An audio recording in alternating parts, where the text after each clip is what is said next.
നമസ്കാരം പ്രസിഡന്റ്. ഗണേഷ് നമസ്കാരം. ഞാൻ പ്രസിഡന്റിനെ കണ്ട ഒരു പ്രധാന വിഷയം ചർച്ച ചെയ്യാനായിട്ട് വന്നതാ. എന്താണാവോ പുതിയ പ്രശ്നം? പ്രശ്നം നമ്മുടെ നാടിന്റെ മാത്രമല്ല, ഈ രാജ്യം തന്നെ നേരിടുന്ന പ്രശ്നമാണ്. ഗണേഷേ, ഞാനൊരു പഞ്ചായത്ത് പ്രസിഡന്റ് മാത്രമാണ്. ആദ്യം ആ നേട്ടം കൈവരിക്കുന്ന അംഗീകാരം പ്രസിഡന്റ് പഞ്ചായത്തിനായിക്കോട്ടെ. ഗണേഷ്, വിഷയം പറ, കേൾക്കട്ടെ. മാലിന്യ സംസ്കരണം. നമ്മുടെ നാട് മാലിന്യ വിമുക്തമാക്കപ്പെടണം. 100% ഇല്ലെങ്കിലും ഏറെക്കുറെ ഒരു പരിഹാരം കാണണം. അതിപ്പോ പഞ്ചായത്തിന്റെ പൊതുസ്ഥലങ്ങളിലും മറ്റും കാണപ്പെടുന്ന മാലിന്യങ്ങൾ നീക്കം ചെയ്തു കൊണ്ടുപോയി സംസ്കരിക്കുന്നുണ്ടല്ലോ. ശരിയാണ്. പക്ഷെ പ്രസിഡന്റ്, ഇപ്പോഴും കാണുന്നില്ലേ എന്നിട്ടും ചിലയിടങ്ങളിൽ മാലിന്യ കൂമ്പാരങ്ങൾ? ഇവിടങ്ങളിലെല്ലാം മാലിന്യങ്ങൾ നിക്ഷേപിക്കപ്പെടുന്നത് ഏറെയും പരിസരത്തുള്ള വീടുകളിൽ നിന്നും കൂടെയാണ്. അവരോട് നിങ്ങൾ ഈ ചെയ്യുന്നത് ശരിയാണോ എന്ന് ചോദിച്ചാൽ അവര് പറയും, പിന്നെ ഞങ്ങൾ വേറെന്താ ചെയ്യാന്ന്. എന്റെ അഭിപ്രായം, ജനങ്ങൾക്കിടയിൽ നല്ല ബോധവൽക്കരണം നടത്തണം.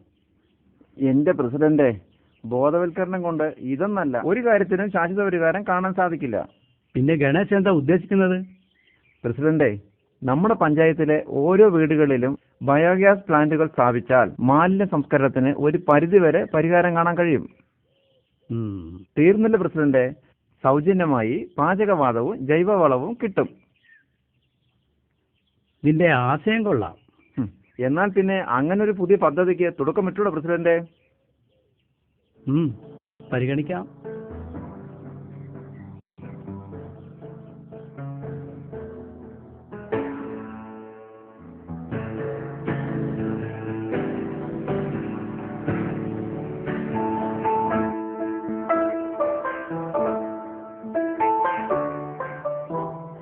കണ്ടോ പ്രസിഡന്റ്, ഇപ്പോൾ ഈ വീട്ടിൽ ഉണ്ടാകുന്ന മാലിന്യങ്ങൾ ഏറെക്കുറെ ഇവിടെ തന്നെ സംസ്കരിക്കാൻ പറ്റുന്നുണ്ട്.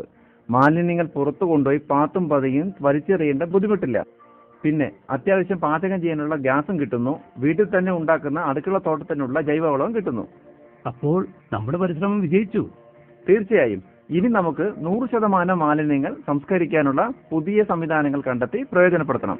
എന്റെ പഞ്ചായത്ത് സമ്പൂർണ്ണ മാലിന്യ വിമുക്തമാക്കാനുള്ള പ്രവർത്തനം ഞാൻ തുടരും. ഈ പരിശ്രമവും പ്രവർത്തനവും വിജയവും രാജ്യത്തിനൊട്ടാകെ മാതൃകയാവട്ടെ. ഒന്നിച്ചു നിൽക്കാം, ഒരുമിച്ച് നിൽക്കാം. ഒരു മാലിന്യ വിമുക്ത ഭാരതത്തിനായി നമുക്ക് കാത്തിരിക്കാം.